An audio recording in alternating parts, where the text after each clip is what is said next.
Hola, cage fighting connoisseurs. This is KidNativeBloodYelbow.com, joined, luckily, barely, difficultly, by the one, the only, the effusive Eugene S. Robinson. Switching to his handheld camera, moving the camera around. Eugene, how are Sir! you today? Oh man, I've seen better days, but we stick to it. This. We got it. But for people who don't know, we spent like 45 minutes trying to get this stuff happen. 45 minutes. That's an interesting number I've chosen. 45 minutes.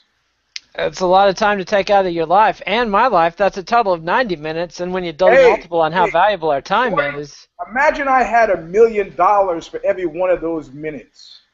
then Imagine you, that. yeah, then you're talking. Then I'd be like the guys over at Vox. Andrew Sullivan says we sold out, that we're breaking down the wall between journalism and advertising, and that we're Really? bad people. What does Andrew Sullivan drive? I wonder. Yeah, that's an excellent point. That's an excellent point. I think he probably doesn't drive a Dodge Neon or anything like I that. know you probably don't remember Golan. I think his first name was Daniel. At this point now, he just become Golan for me. And he went from either Maxim to Details or Details to Maxim, and everybody was exercised at the time at that time because they gave him his salary was $500,000 and a car. Wow. So people were mad that he got a car?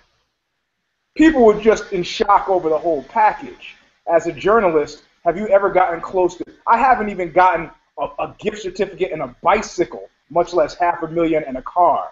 That's true, but if he was the genius behind Maxim, I mean, that was what the late 90s was all about. Take a plane trip, pack a Maxim in your briefcase, read it on the plane, get some, I don't know, it was a Didn't, terrible didn't the magazine. guy?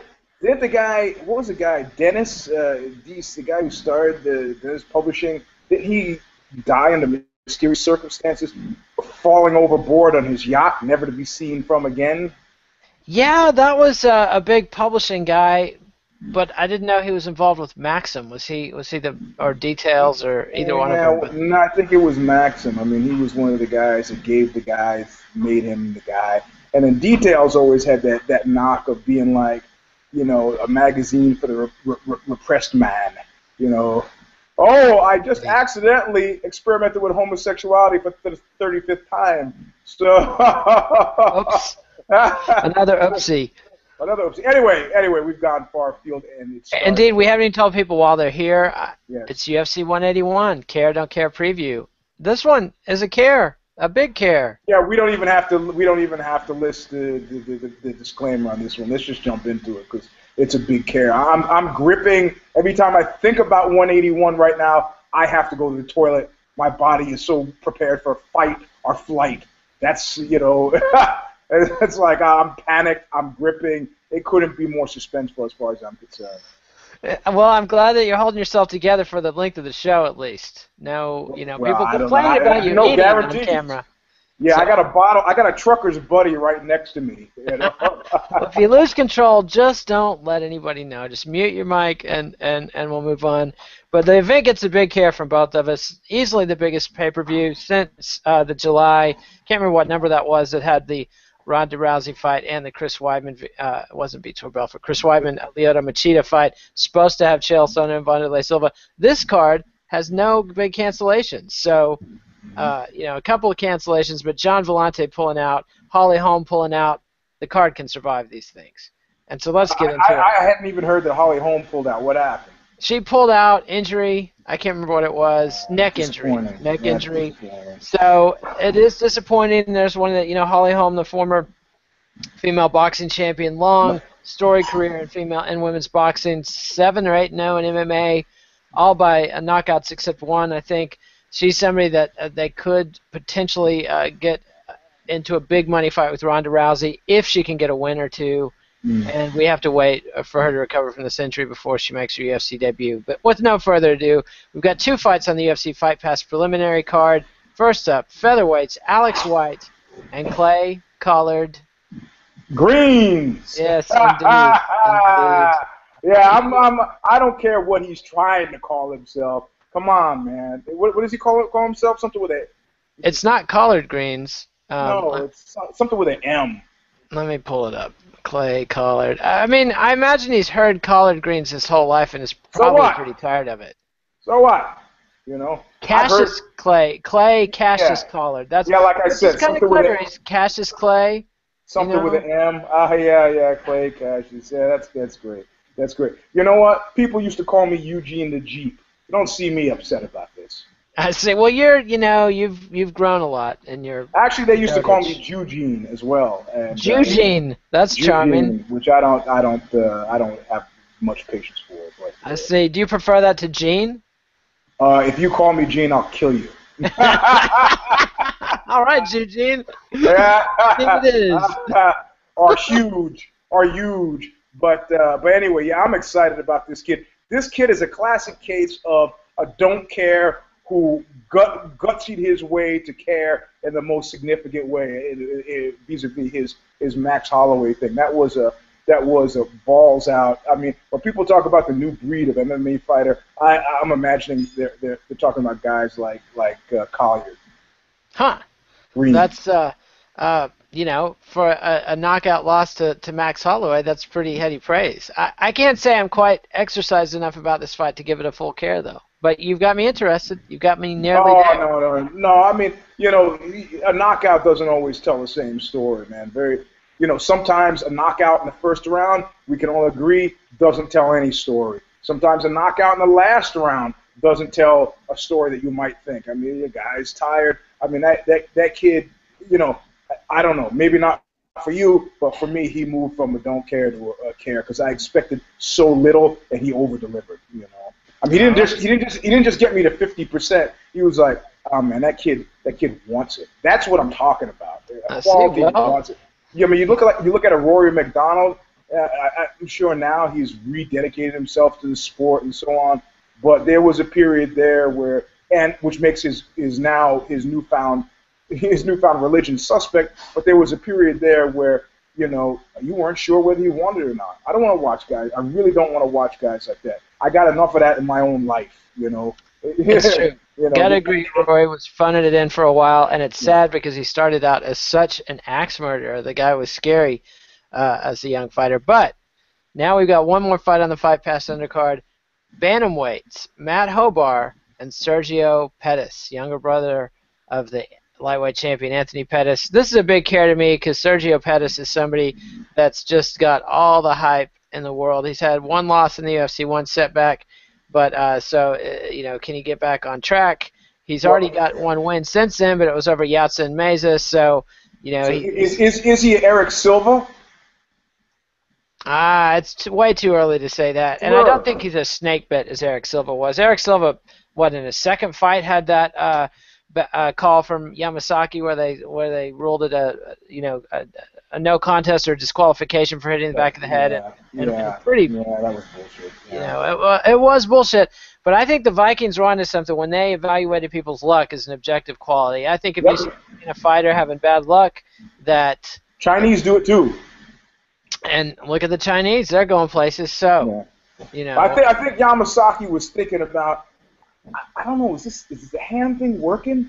Maybe if I got a foot in there, maybe if I painted my hand different colors. I don't know if it's working. Let me ask the guy who's putting his hands in the shape of a T. You see that ref who's putting his forearm? Of course, I can't do it because I'm holding the camera, but his one forearm was a crossbar and his other forearm was a T. Almost like that. Move like your that? One. Yeah, like that. There you go. T. Who was that guy? I can't remember. He's a fairly new ref, not one that's ever. Stop it! Anyway, the dog thinks I'm talking to him. I'm talking to Yamasaki. Enough with this. Enough, please. We got it. We cheer when we hear your name. That's enough. I've seen people stop Stitch in the parking lot and ask for his autograph. We know you. Yeah, here's that. No more. 0. Stop it. All right. So I take it you also care about Sergio Pettis. I care, and I'm gonna make my pick for Pettis. I don't see them, screwing with a potential dynasty this early. They've learned their lessons from Sukoju. Well, you would hope so. I mean, they did feed him to Bruce Leroy. Bruce Leroy. I always mispronounce that. Alex Caceres, but he was on that. I mean, I don't know. Yeah. But we'll see. He's still there. He is indeed. The thing with Pettis is he's got a lot of skill. I need to see some more killer instinct and some more power. Yeah. But we'll see. All right. Well, there's a curse of the younger brother thing. I mean, let's look. We got two younger brothers. We got Nate and we got Chris Weidman. You know, they say that at a certain point your siblings have much more to do with how you turn out than your parents. You know, Chris Weidman's older brother, Dick, as he is, probably has a lot of credit blame to do with, but Anthony Pettis, due to the tragedy that they've had in their lives, seems to be a much more nurturing brother, a la Nick and Nate Diaz. So Nate's pretty prolific, and and his genius tweet yesterday got a lot of attention, complaining about the UFC uniforms. I thought I was alone. I was glad to see Nate piling on in a way that another Nate Quarry, former UFC title contender, came out against the uniforms in a big way as well. But mostly the commentary from fighters has been positive.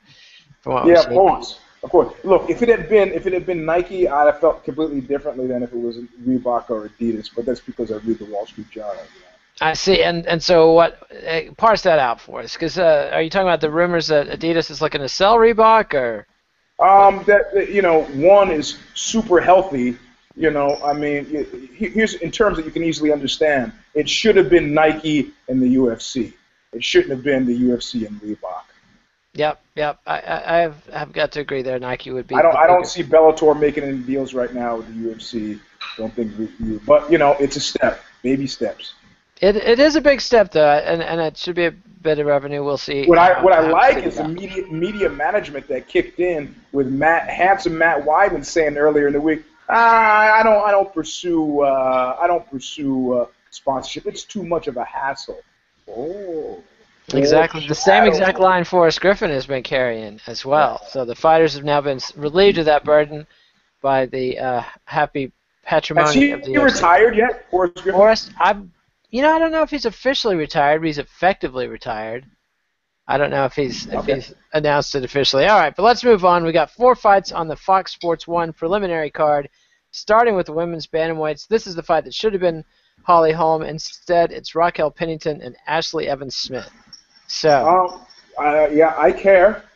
I care because of Ashley Evans-Smith, who is a known associate. Oh yeah, of Knuckle Up or of Team Sorrell. Team Sorrell. So she's 27 years old, 3-0. She was under Eugene Jackson at Rogue Empire, which is an associated fight team that's connected to the Sorrell. I see.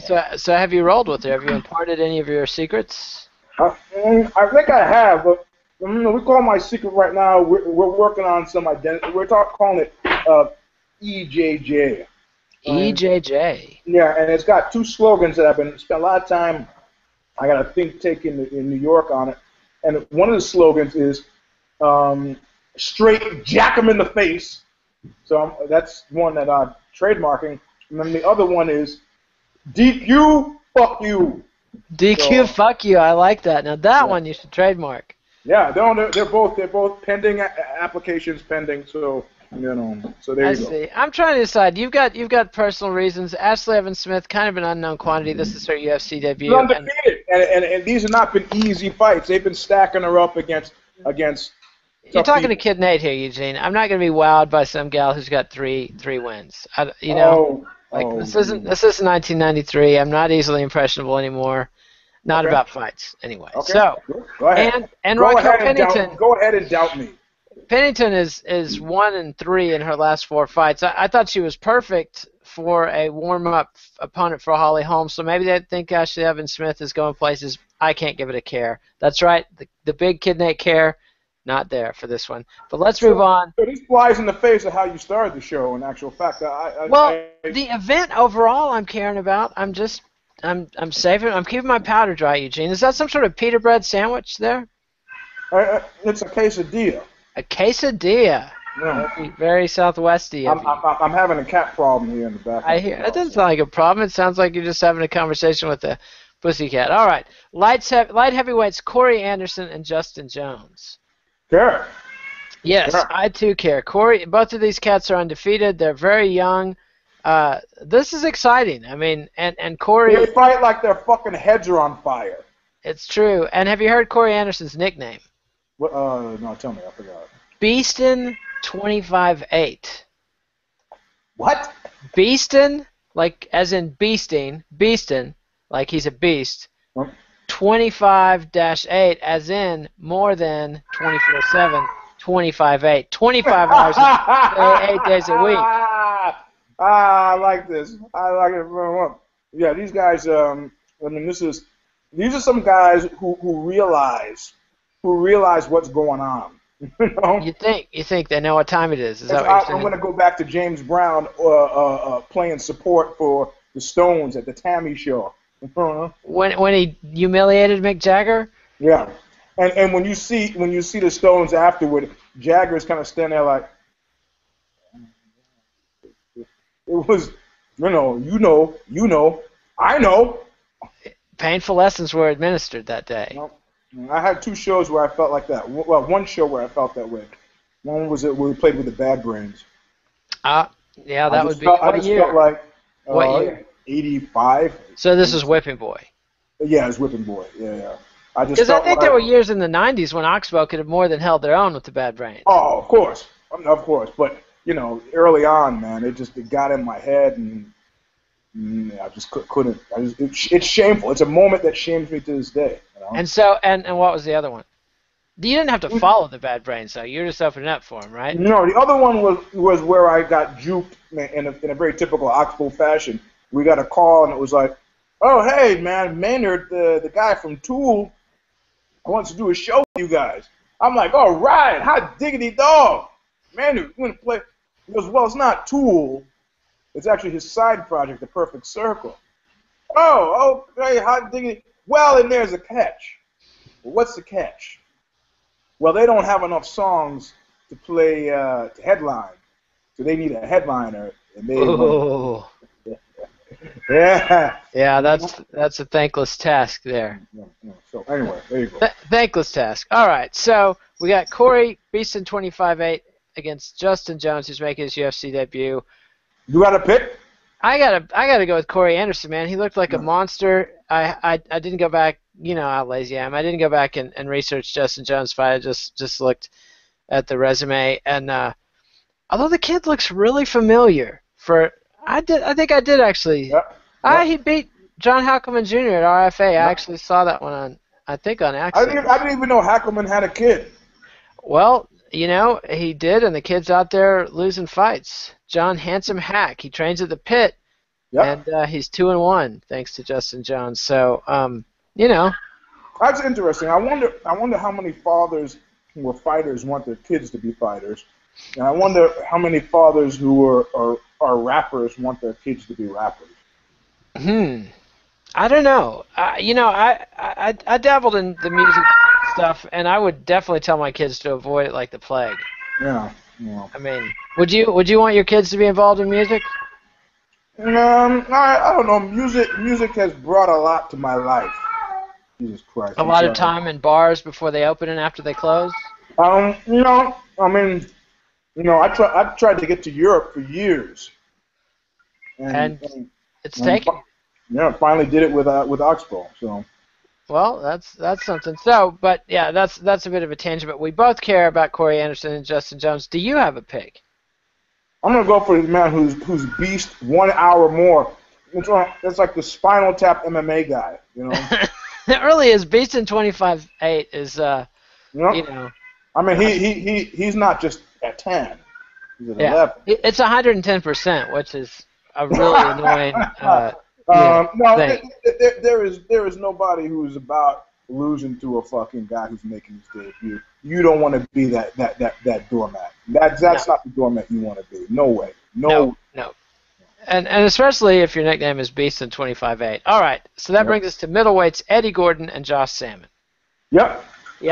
I definitely do. A little bit biased because Josh Salmon is a friend of Bloody Elbow, contributor to Bloody Elbow, and he's coming back from a really tragic incident. His girlfriend died in a single driver car accident earlier in the year, and he had surgery. What? So Is this the one where she rear-ended a truck on a dirt road, or is it somebody else? I can't remember any of the details of it other than that she was a lovely young person and she died in a solo car crash. So I don't think she ran into a truck.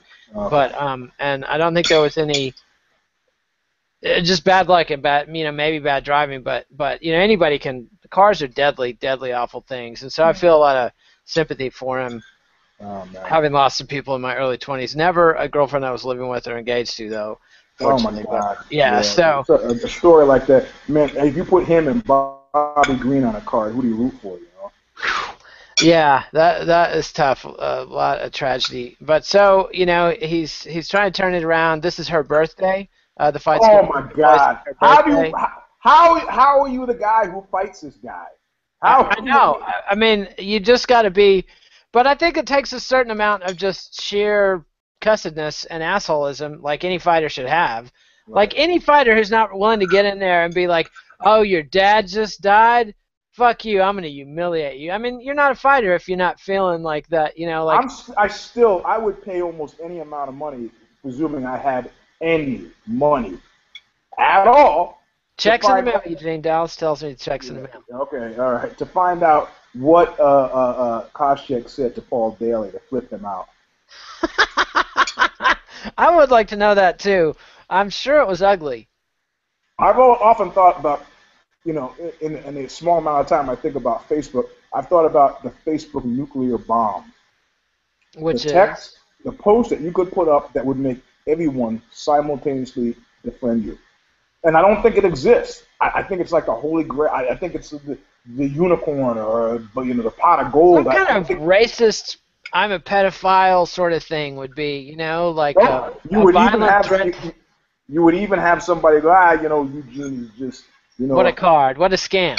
You're just joking around. Like that time we were at the porn show, and the porn show at the convention or whatever. Yeah, the LA Expo down at the Staples Center. And we decide, okay, hey! Sorry. And we decided to do like a Howard Stern type thing with some of the porn stars who were well into their cups at that point. We said, hey, Hitler, was he misunderstood? He was a very tidy eater, and he never ate on the air. I'll tell you that much about Hitler. Somebody, I got some good rumors out of Brazil that Hitler actually lived and died in Bahia. I was party to an argument between a guy from Argentina and a guy from Brazil, and they were both trying to claim where the Hitler. Arguing over the presence of Hitler, and the guy said, "No, Globo has reported that Hitler died in the '80s, lived in Bahia, and actually had a wife who was black." And he tried to get in the German colony there, and the German colony in Bahia was like, "No way, get out!" Because he had the black wife, or because he was Hitler? Because he was Hitler more, I think. So he lived on the outskirts of Bahia. This is what people understand. I see. Well, Nazis. There it is, and only 20 minutes into the show. So Eddie Truck Gordon is 7-1. He's from the Cerro Longo fight team. He's 1-0 in the UFC. This to me, Nate trying to control things. I'm just trying to do a show, Eugene. Just have some mercy on me. I'm just trying to do a show here. Okay, all right. I mean, like, how much you want me to indulge your Hitler theories? Like, you're not even endorsing this. You're just saying you heard it from some guy. Like, this isn't, You're not even giving me scoop here. It's like something you heard. This is how bad things are. Would it make a difference if I said the guy was a reporter at Globo? The guy that told you the story. Yeah. Maybe. Yeah, there you go. I mean, I don't know. It just makes me think of the Monty Python sketch about Hitler moving to Brighton, I believe, after the war. You mean Hilter? Hilter, Mr. Hilter, yes. And Beinrich Bimmler. I like the guy who was moving to the crowd. I think it was what was the foreign minister, the guy that Ribbentrop going to the crowd. As Hilter gave a speech, going, "He's right, Yeah, that's right. Or he's got some good ideas." That's how you work a crowd. But I don't No, think but, Eddie, but Eddie Gordon. so the drunk porn star chicks were following us around, trying to punch my associate in the face. Over the Hitler remarks. Yeah, she got more. But then, of course, we asked that question and we discovered some porn star who had a Nazi shrine in her living room. She's like, you should see it. I got this. And she started naming all the stuff that she had. And, I got some pictures. And it was kind of creepy. So this wasn't like one of these sort of dad brought home a lot or granddad brought home a lot of World War II souvenirs and I'm grimly fascinated with the darker side of life. This was like, boy, these guys are hot and sexy. I love Nazis. Like no, it was both. Actually. Well, I mean, there's always that. What about Ron Asheton, the Stooges? Do you condemn him for he named a band New Order? Did he? Yeah, he did. You didn't know that? No. Yeah, he totally did. Tell me this. I've not heard this before at all. In the 70s, he had a band called New Order before the English New Wave band. No. I thought you were saying that Ron Asheton was friends with Ian Curtis. No. Ron Asheton was such a Nazi head, total swastika wearer, and that he named a band The New Order in honor of the Nazis in the mid-70s. This I did not know. Yes. So anyway, Anyway, all right. So my thinking is that anybody who's 7-1 and trains under the Sarah Longo banner is not going to be swayed by Josh Salmon's sad tale. No. He's going to try to punch him to death. Yeah, exactly. So if he smells weakness, he's going for the kill. But anyway, it's a care, and I'll be rooting for my buddy Josh. And again, condolences to him and his family and everything about all that. That is hard to imagine going through. All right, and that brings us to bantamweight. Francisco Rivera against Uriah Faber. Faber, once again, generously headlining the Fox Sports 1 portion of the card and presumably giving up any pay-per-view bonus he might be allotted, although maybe they're giving him a little bonus under the table. So you usually have something nasty to say about Uriah. No, I love Uriah. That's what you're missing, man. Tell us the joke. I'm trying to spur you to... Yeah, but you're interrupting the joke. See, this is what I'm talking about on my show. You guys stepping on my line. I love Uriah Faber. I mean, he is, hold on. You screwed me up. Yeah, now it's done. Done. Yep. All right, done. I love Uriah Faber. I mean, she is so hot. Yeah. All right, so Uriah Faber. Now it's mangled. It's ruined. What Uriah Faber does that I think is great. And you don't know the feeling of satisfaction. I feel like a job well done there. Like I've stopped him. Exactly. It's like I've been playing chess with some hobo at the park for months, and I finally stopped him when he pulls that Sicilian dragon bullshit on me. You know what I mean? Say hobo? No, I didn't. I said with some genius at the park. No! I thought there was an M in there. I'm sorry. I thought we were gonna go completely politically incorrect. No. I mean, Uriah has got. You want to learn something about the fight game? Watch Uriah. I mean, I've got this on a very, very close source from him. Remembering the names of all the judges' kids and their wives. The guy, if you wanted to have a pop poll like they have in high school, most likely to succeed for reasons other than fighting, he's up there. Yes. Chael Sonnen talked his way into a permanent lifetime career. Uriah Faber, name somebody who dislikes that guy outside of Jose Aldo. He's asking how your kids are. Dale Carnegie's habits of successful people. He's remembering your names. He's probably got a Rolodex, if he still even has those, that can kill you, This is how you succeed. How does he end up in Pharrell Williams' Get Happy video? How? Nice to everybody, man. Nice to everybody. Maybe so, but he's not going to be nice to Francisco Rivera. So we care about this one, obviously. Do you have a pick? Oh, I gotta go with that chick. She's hot. All right. What percentage chance do you think Rivera has of getting the knockout? Because he does have the knockout power to potentially ding Uriah Faber. I mean, this is the same Uriah Faber that tried a spinning back elbow on Michael Brown. Well, yeah, my concerns about Uriah Faber have mostly to do with his age at this point. But we haven't seen any signs that he's slowing down. We just haven't seen any signs he can win a championship fight. Well, the slowdown starts first in the head, man.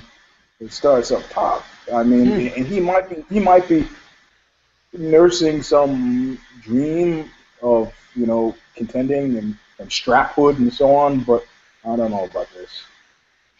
Yeah, I don't. It's hard to say. I mean, he's definitely in that Rich Franklin zone. Hell, it's probably the Uriah Faber zone at this point. I think he's a much bigger deal than Rich Franklin ever was, and he's been in limbo longer and lost way more title fights. Yeah. Multi-division title fight serial loser. So we care. We both think Faber's going to win. Rivera does have a chance, at least I think, but not much more than a puncher's chance. That brings us to the 5-fight main card. But also, I mean, strangely enough, Rivera is fighting a fight that people will take note of in a much greater way than if he fought lots of other folks. So absolutely, it's a great opportunity for him. Yeah. Yep. Yeah. That's what we're calling it. So. Yeah. Absolutely. And so, 5-fight main card. First up, lightweights Tony Ferguson and Abel Trujillo in a battle of the unpleasant assholes. So these guys are not.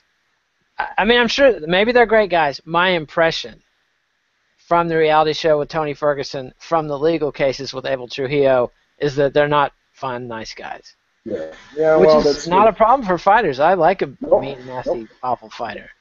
No, well, except I hate to see it come from a guy who it feels like a character flaw. I mean, I don't expect these guys to be.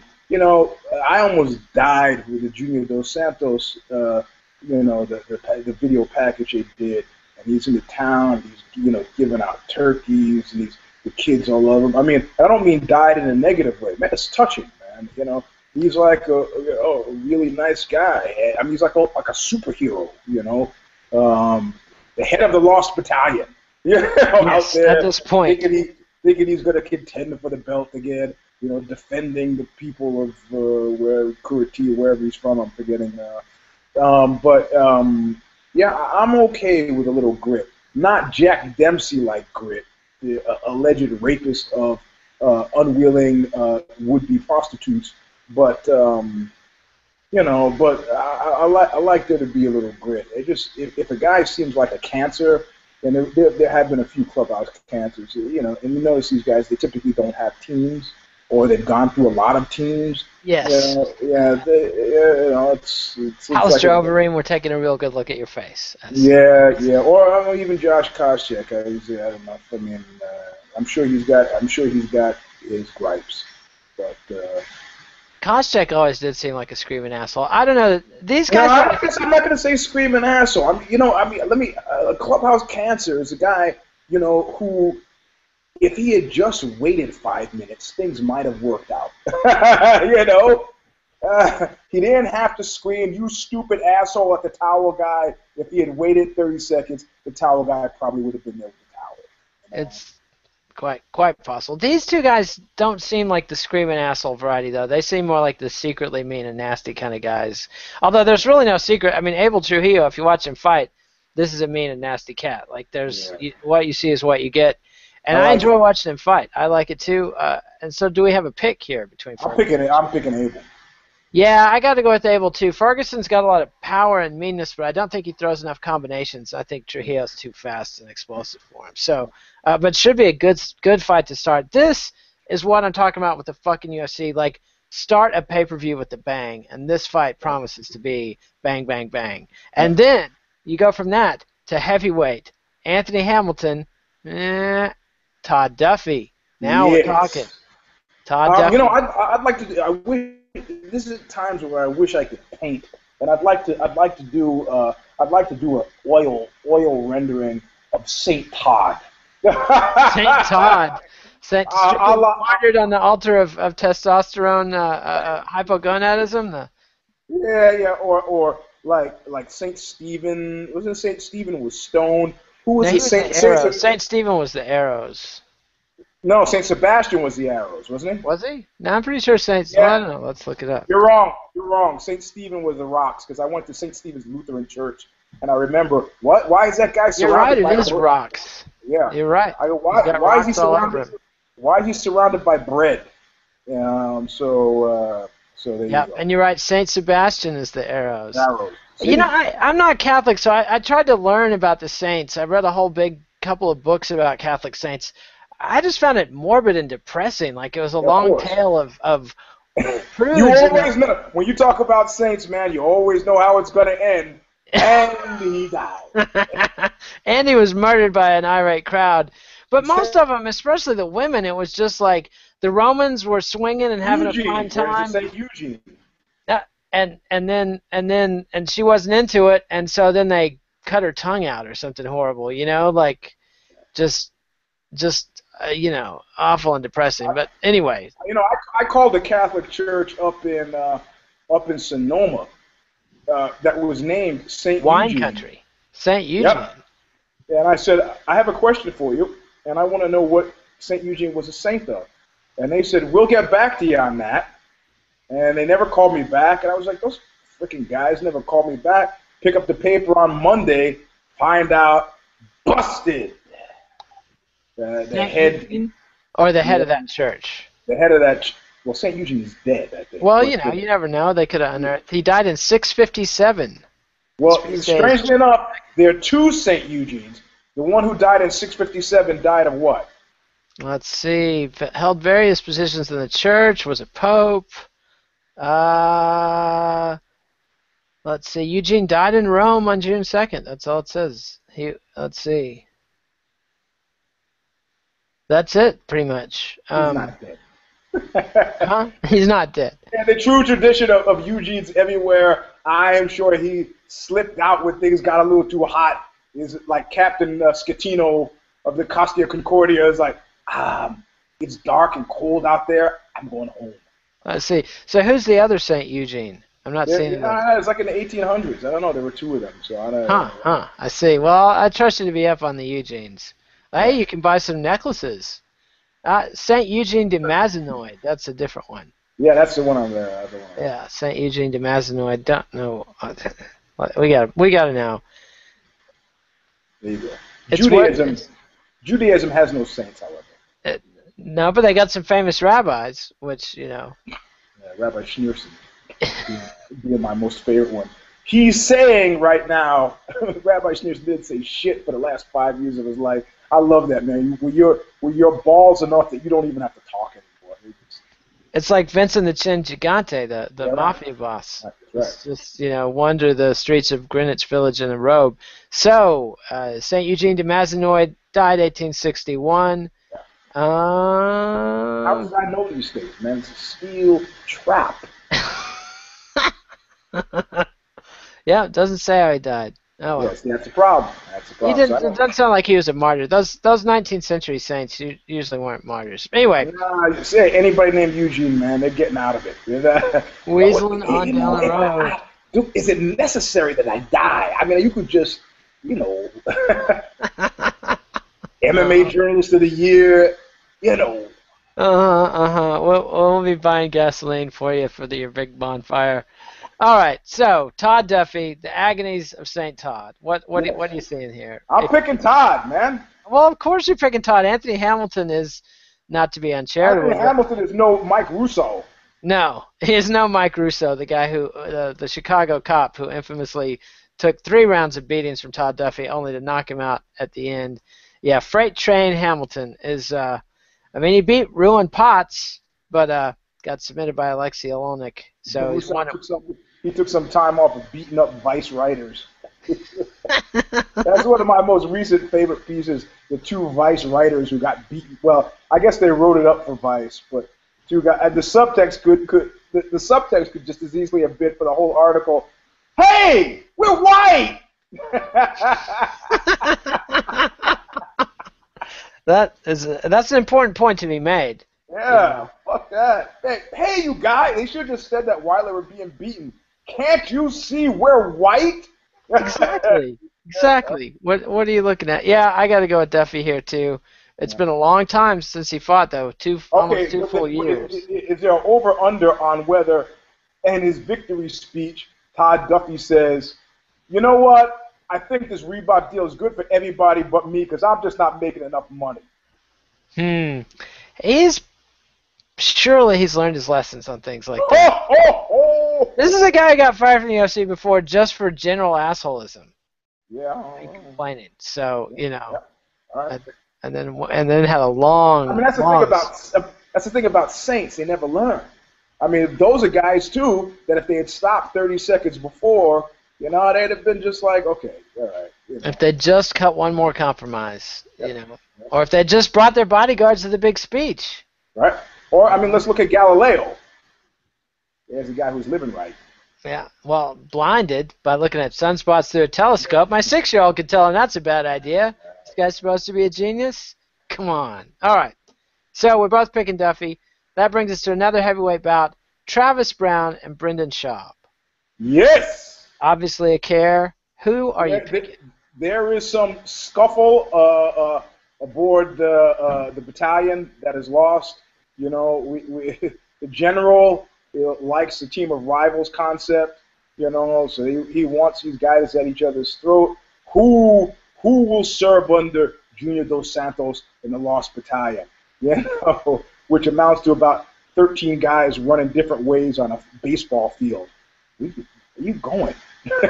So, Schaub is losing this fight. He better lose this fight after that shit show he put on against Andrei Arlovsky. That was terrible. That was two guys refusing to pull the trigger. And, after his Metamoris fight, I fear that that's become a trait of Brendan Schaub's. Like, this is a guy who thinks avoiding the fight is Fabian tactics, not in demand in the octagon. You know what? I don't know if you know Kevin Weeks, Whitey Bulger's right-hand man. You know, when I interviewed him, featured in the fight book. Right, I interviewed him for the fight book. Everything you ever wanted to know about getting your ass kicked, but you were afraid to get your ass kicked for asking.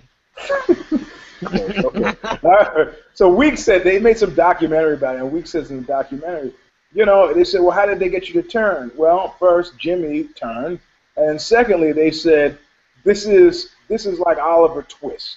If you're at the table first, your plate will get piled highest with good stuff. If you wait till Steve Flemmi testifies, you'll be left with nothing. So Kevin was like, okay, I'll tell you everything. Kevin gets 5 years, Steve Flemmi over 20. Ouch.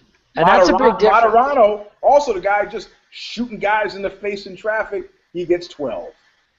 So there you go. There's the order of go. Guy, so if you're going to be a tough guy all the way, like Flemmi. I think Flemmi got caught short. I think he cut his deal too slow. If you're going to be stoic, be stoic. Say nothing. Forget it. Screw you guys. See you on the other side. But if you're going to go, you got to go big. Right away. And how does this connect to Brendan Schaub not fighting? It has to do with Travis Browne realizing that if he makes his deal too late, he's going to get a job he doesn't want in the Lost Battalion. I see. And he got a lesson from Fabricio Verdum in his last fight, but before that he had 3 straight KOs. So yeah. I think the taste of that is still in the man's mouth. Yeah, I think he's going to put a beating on Brendan Schaub. I also think that he is probably stronger than Schaub. That's my guess. But then I thought Mitrione was going to pay Schaub, so what do I know? All right, now we're getting to the big stuff. Anthony Pettis against Gilbert Melendez for the lightweight. This is the stuff that makes me have to use the toilet, man. I'm gripping. You just say it, and I'm just... Is this because you're so pumped for your homeboy Gilbert Melendez, the no-cal? Yes. He's actually not he's not a no-cal guy, actually. He's not a no-cal guy? I thought he was a Cesar Gracie...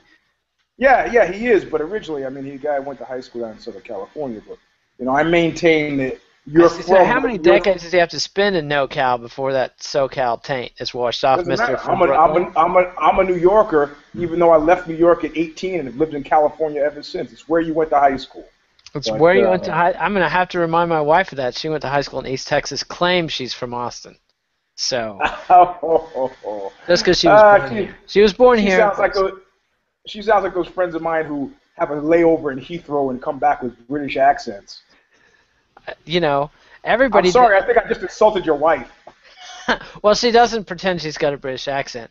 Okay. She does try to pass herself off as a native Austinite, though. And again, like you said, she didn't go to high school here, so she knows the score. She knows how I feel about this. Yeah. All right. So Gilbert Melendez, not quite a no-cal guy, but I'm closer saying than Anthony Pettis of Milwaukee. I'm going to lay out my claim here, and to show you that my pick is risen above pure hometown boosterism and emotionalism. You know, I think the Duke Rufus thing has been a distraction.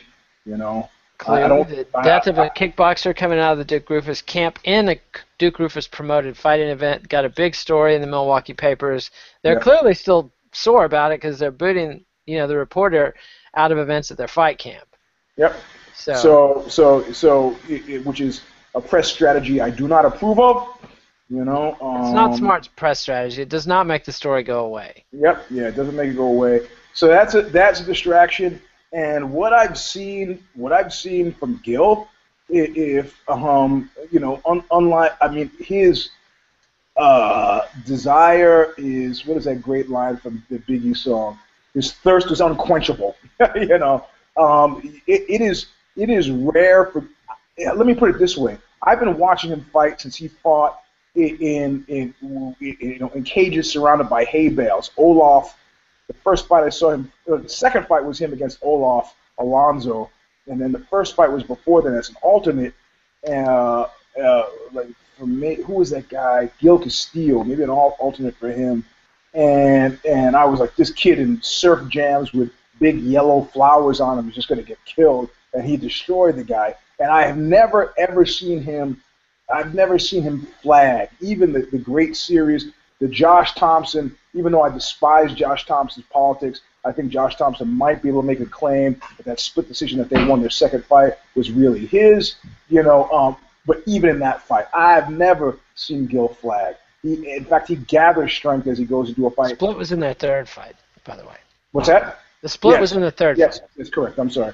And then he's one of those rare breeds. He did slow down a little bit in the fourth and fifth against Benson Henderson. Yeah, maybe. I mean, he clearly won the first round of that fight and fell off from there. Yeah, and the Diego Sanchez fight is still super, you know. I mean, Conjo Gear, a friend of mine who used to run this company, Conjo Gear, had to say, when the guts is not enough. I was like, man, that's the stupidest ass. It was a little slogan you could ever have come up with. He was like, I'm sticking with it. But I mean, in some cases, this is a guy, he digs down deep and still hasn't hit the bottom of the box. So and it's better for the division. That's what I'm looking at, Yeah. You think Gilbert Melendez winning is better for the division? I do. Really? Pettis is star material, Mr. The Showtime kick and the MTV Wheaties box and all that stuff. Shit starts to work against the guy. Ha! Like Bruce Jenner? Yeah, ultimately. I had a run-in with Bruce Jenner once, man. Did I tell you this? No, was he wearing a dress? No, this is Bruce Jenner. Come on, I'm old enough. This is Bruce Jenner in the late 70s. Oh, full flower Bruce Jenner. Yeah, come on, pre-plastic surgery. Yeah, right. Yeah, no. And if we were on some TV show, and I stand up like a Donahue maybe, and he says, "Is there any questions?" I said, "Yeah, I got a question." And I asked him a question about the role that weight training played in his, MMA journalists. I'm asking the guy training question. So I'm asking, he answers the question. He goes, "Oh, by the way, where are you from?" I said, "Brooklyn." He goes, "No, where are you from?" I said, "Well, I was born in Queens, but I live in Brooklyn." He goes, "No, where are you from?" I'm like, I don't understand the nature of your question. What school do you come from? I go, I go to Stuyvesant, but I'm here with the School of Visual Arts. He's like, yeah, great. I'm like, hey, man, I'll jump down there and slap the fuck out of you, It went downhill from there. You weren't worried he had a javelin on him or a discus or anything? Nah. He still had his Adam's apple back then, too. So I see. He wasn't a big dude. I was afraid. I mean, he was bigger. He was bigger than I was at 16. I see. At 16, I weighed 165. Well, that's about what I weigh now. So, Bruce Jenner, why are we talking about Bruce Jenner? So you really think Gilbert Melendez is going to be a bigger deal commercially for the lightweight division than Anthony Pettis? I just cannot agree with that. I love Gilbert Melendez. You know what? Look, if you had to look at two fighters, you look at two fighters that came up relatively the same way, at relatively the same time, Jake Shields and Gil Melendez, right? Mm-hmm. Yeah, now you'd say if you were just somebody in Hollywood who didn't know shit about shit, you look at Jake Starr's movie star, good looks, and the family story, growing up with the three wild brothers, and hippie parents, and the vegetarian. This guy's got money written all over him. But Gil was like this dark horse guy, and you know why? The guy, and you haven't seen it. You haven't really seen it. I mean, I don't know how many people have been watching the show. That he's been a coach on. I think lots actually, but that guy's got charisma. He's actually got. You really think so? Because I think of him as the least interesting guy in the whole Cesar Gracie orbit. I mean, he never causes trouble. Yep. He's not eminently marketable. Come on, man. You really like, oh, he's gonna out Nick Nick. Nah, he doesn't need to out Nick. You got Nick. He's managed to. I mean, he's like one of those. It's like All About Eve, man. That great Mankiewicz movie. It's like you don't notice a guy, and man, I've been watching Gil fight since I was like 38. Come on, And that was a long time ago. Yeah, he has a long time ago, and he's an affable. He's like on that Uriah Faber tip. He's affable, nice. You like the guy. How's the wife? The storybook romance with the wife and the I think that would go a longer way if his fighting style wasn't so plotting. I mean, I think he's a great fighter, and I think was it plotting against Diego Sanchez? I mean, I understand what you're saying. I think Diego brought the best out of him, and I'm expecting this to be a great fight. I just happen to think you're saying that Gil is MMA tofu. He's methodical. Let's just say he's methodical. No, I like the tofu thing because it takes the flavor of the food around it. Let's see. I do like some good tofu. Not but bad for you. No, they've rebutted that. I was just reading a study from two no-cal researchers saying that they think all that estrogen in soy actually inhibits early puberty and teaches your body not to overreact to estrogen. I heard that. I heard that as well on the radio yesterday. Fresh Air, the two women talking. Don't buy it for a second. The skeptical types, they say that the early puberty stuff isn't even happening at all. So Anyway, so I'm picking Pettis, you're picking Melendez. Is that what it's coming down to? We got some action. Yep. Yes, we do. I got to go with Pettis. I think he's just too smooth, too fast, and his attack is too varied. On the other hand, Gil is tough as shit. It's hard for me to see Pettis hurting him. I definitely don't see him submitting him. I definitely don't see him controlling position against Gil. I'm talking myself out of my pick. The longer I go, but I just think Pettis has the mojo. I just feel like. And look at the guys that Gil has fought versus the guys that Pettis has fought. Pettis hasn't fought. Yeah, what? Pettis has Benson Henderson and Donald Cerrone. Those in recent times, in the last 3 years, he's fought tough guys. Gil has been fighting tough guys forever. It's true, but eventually that catches up with you, and he's 32, and he's been fighting a long time, since 2002. Yep. So, he fought Rumina Sato, for God's sake. Yeah. He fought Kawajiri twice. He fought Josh Thompson 3 times. Yep. And, he fought George Masvidal, Diego Sanchez. I don't know. I also do. Masvidal had a broken hand. That's true. I love that guy. So, game bred all the way. I do want to complain that both of these guys have been on the shelf for so long that it's over a year since either of them has fought, and I think that any pop they get from the Ultimate Fighter is more than compensated in a negative way by the long period of inactivity that it enforces. Anyway, that's enough about that fight. Moving on to the welterweight title fight, a rematch for the best fight of 2014. Johnny Hendricks rematching Robbie Lawler. They fought for the vacant title. Hendricks won in a brutal and brilliant fight earlier this year. Hendricks won with the 5th round takedown. How's it going to go this time? I'll ask you a question before we get around to answering. How high do you think Lawler's fight IQ is? Higher than you think. Yep. I mean, he's not a guy who looks smart. He's not a guy who talks smart. But I think his fight IQ has grown by leaps and bounds, especially on the feet. Yeah, he's a friend of Knuckle Up, and been on the show at least once, maybe twice. I'm gonna have to, I love Hendricks because he's like the guy. But Hendricks, in the time that he's had the title, has underwhelmed me as a title holder. Did you see him on the last UFC? Like when he did the guest spot, he looked like somebody's dad. Like, you know, he looked like he walked off a foursome of golf with like me, and then got there. And I mean, it just for a guy that could set entire arenas in college wrestling on their feet, booing him at the mention of his name, I'm amazed he hasn't brought any of that to the octagon.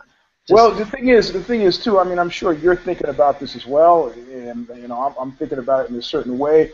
You know, it's like the catch-22 thing of feather in the cap or black eye. And I love Hendricks, but I loved Hendricks as a counterpoint to GSP. And I, of course, still maintain that he beat GSP that last fight. I think clearly he did. Or Ben Askren. I think Ben Askren's a great foil for him. Right, but to have a guy who's that hungry. But you know, sometimes these guys don't play well as champions, and when I say don't play well as champion, I mean, you know, now I've stopped talking about the individual contributor, but now I'm talking about the sport as a whole. I hate to go central casting on this, but I just think Lawler is a much better representative for as a strap holder, man. He's I'm going to charisma, man. I love his story. You know, you know, from how he's training to his constant and perpetual cop-like suspicion and paranoia. Engaging guy, man. He's just again, some guys are better as guy B. You know, I gotta disagree again. As much as I agree with you that Hendricks has been underwhelming as champ and his personality hasn't really shown through like it did in the college wrestling days, Robbie Lawler to me is a heavy from central casting. This guy is always an opponent, a bad guy. Not that he's really a bad guy in life or anything, but just that I still see him as the cocky punk that Nate Diaz corrected back in the day. And I feel like there's still that aura of, I don't know. I don't think Robbie Lawler sees himself as champion at the end of the day. Oh, that's interesting. I think we know Hendricks does.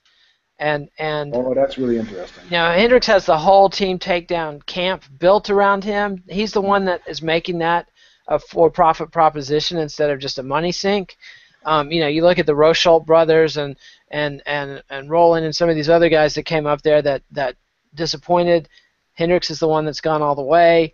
I feel like Hendricks sees himself as a champion, and I think that means everything. And also I think that you said it without even knowing it. You said it. I think you look at these teams or you look at these matchups which are rematches, and I never see. I'm thinking here about Edgar and Maynard. It just you can't underestimate having that guy crawl in your head. You just cannot. You can't underestimate the power of a previous loss. Yes. You know, yes. And I think that's what you're saying, and that's something that's pretty compelling. You know. I am, and I thought Jack Slack had some good analysis of the fight, and he was saying that it wasn't so much the fifth round takedown that sunk Lawler. It was what Hendricks did to set up that fifth round takedown, which was wear him down with leg kicks, and that by the later rounds, Lawler's head movement was gone and his power was gone because his legs were hurt from all the leg kicks. He didn't do anything to check the leg kicks.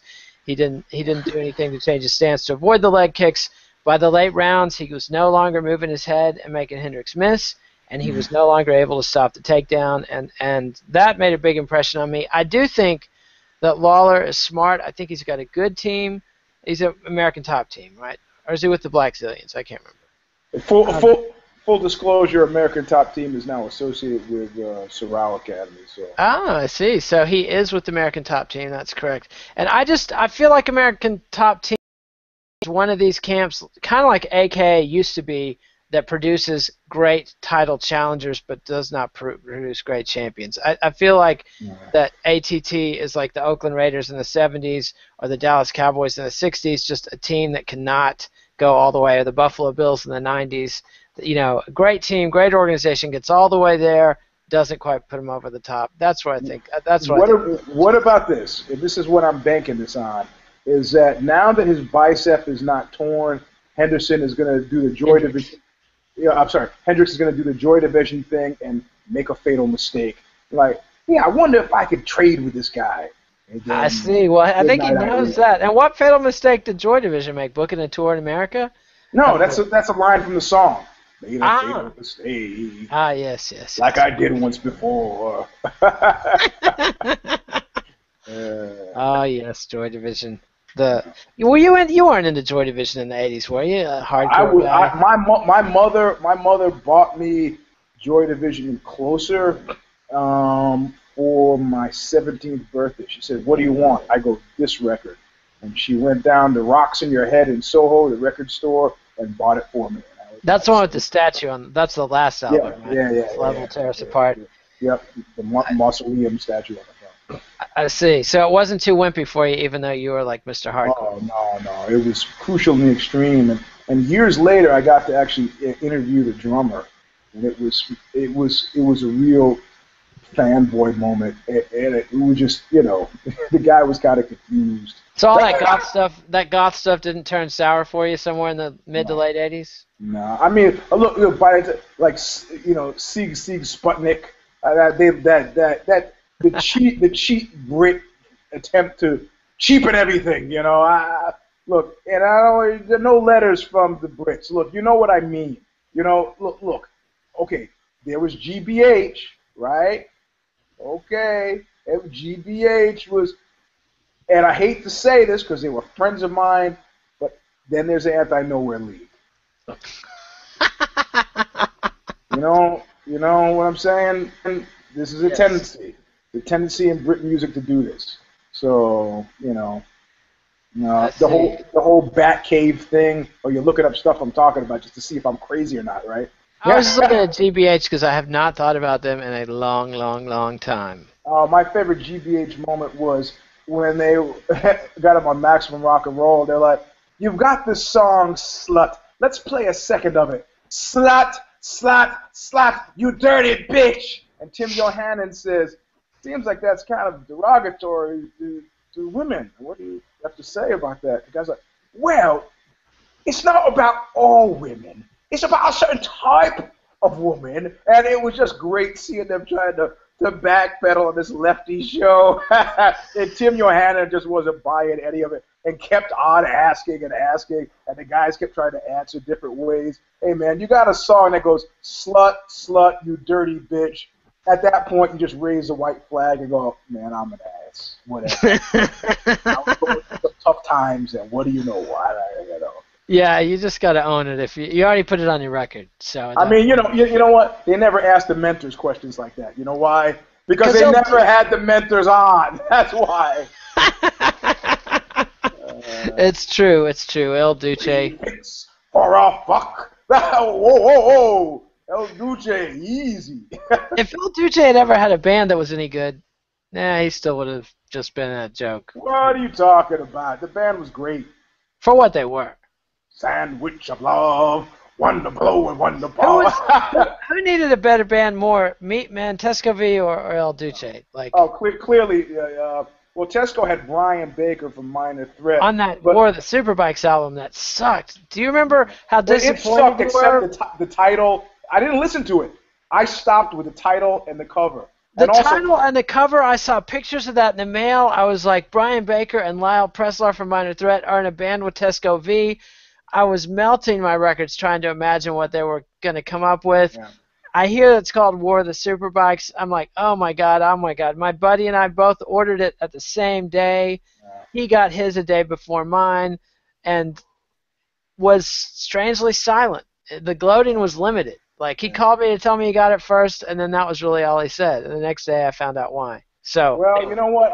Tesco had attacked me in the press and on record at that point in time, so I had stopped listening to them, but I did enjoy the cover and the title. And then I had Tesco on Knuckle Up, and I was gonna ye old grudge holder.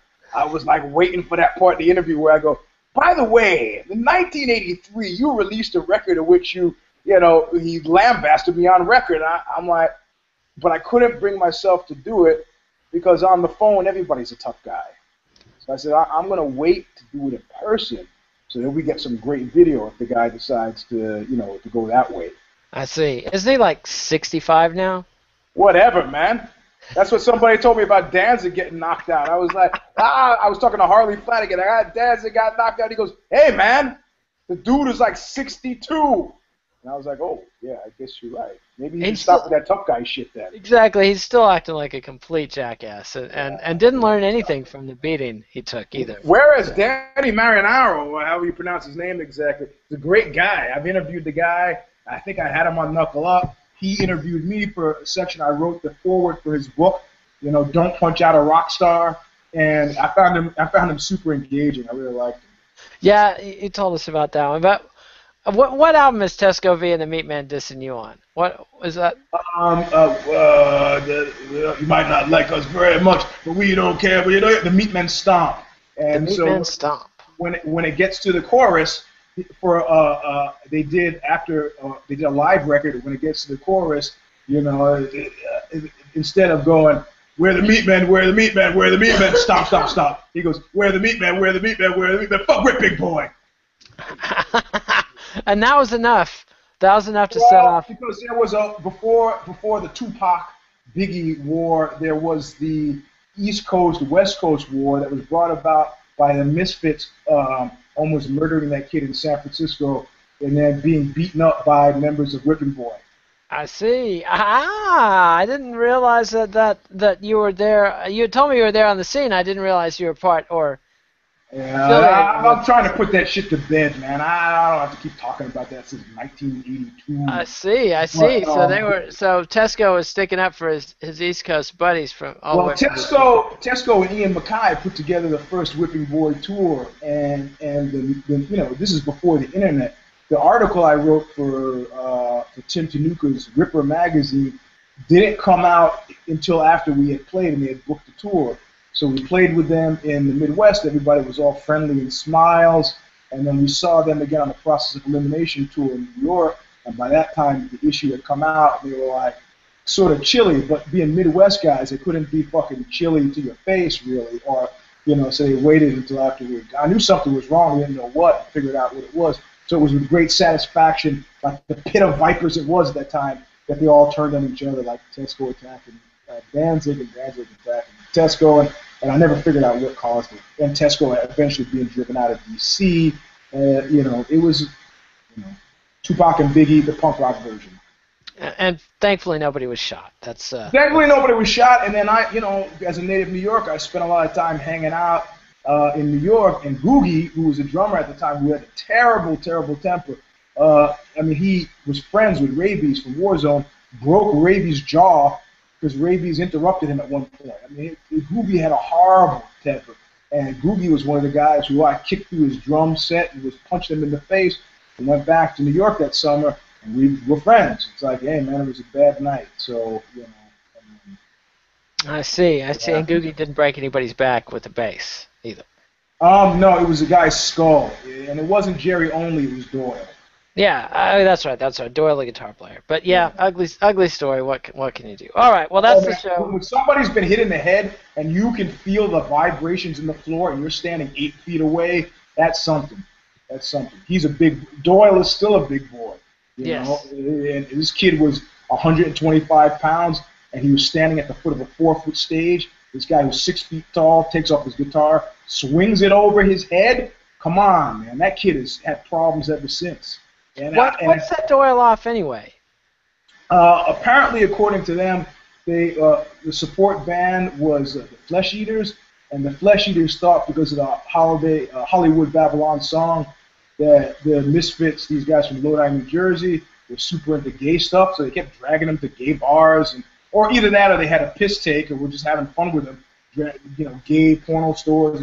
After the third one, I would say dragged is not really what's happening. After the third gay bar I asked you to go to, and you're not being dragged. But anyway, they said they were in a bad mood in San Francisco at that time.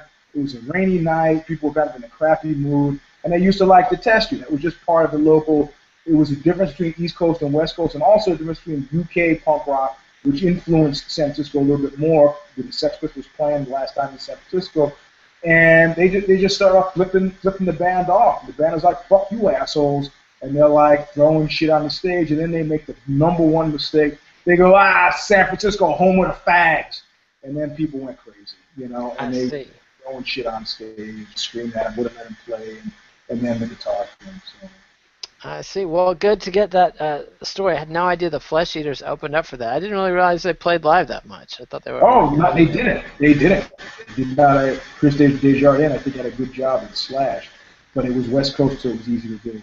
Huh? Was any of the celebrities in the Flesh Eaters there with him, or was it just like him and a bunch of ringers, like or non-ringers? No, the celebrities were there. I mean, come on, this is Wow. 82, so you know. Huh. Well, that's pretty cool. All right. Well, that's enough punk rock fandom. People are here to talk about cage fighting, not about punk rock history. But we've got that if you want it. Remember, give us a like on YouTube. Subscribe to MMANation.com on YouTube. Follow us on Twitter at KidNate, at Eugene S. Robinson. Read us on BloodyElbow.com. You can read Eugene at Aussie.com and at Vice's Fightland. Or Knuckle Up! And Knuckle Up on Mondays. But I get to that later, Eugene. You know this. I'm sorry. So we'll have a vivisection on Thursday with Zane, Connor, and Alice. Given none of this. Sorry about that guy. Exactly. None of the time wasting of Kid Nate, just emceeing the show. We're gonna have 3 talking heads drilling down into the fight prelims, all the way prelims, main event, all the prognostication, predictions, and odds you want. That's coming out tomorrow. Then Saturday we'll have the 6th round after the fights, and Eugene will be back on Monday with Knuckle Up. I might even do a bathrobe review and the 6th round this time. Nice. I'm gonna be reffing a fight. I watch the fights on Saturday, and then I go ref that East Bay Rats smoker that features the anarchist against the communist. So I'm working on my secret hand gesture now. I see. That'll be interesting. I'm just reading about the Russian Civil War and what the Bolsheviks did to the anarchists in the Ukraine. Not a pretty thing. All right. So, well, that sounds like fun, Eugene. So we'll hear all about it on Knuckle Up. And thanks, everybody. This is Kid Nate. Adios, MMA aficionados. We'll see you next time. Later, man. Bye. See you.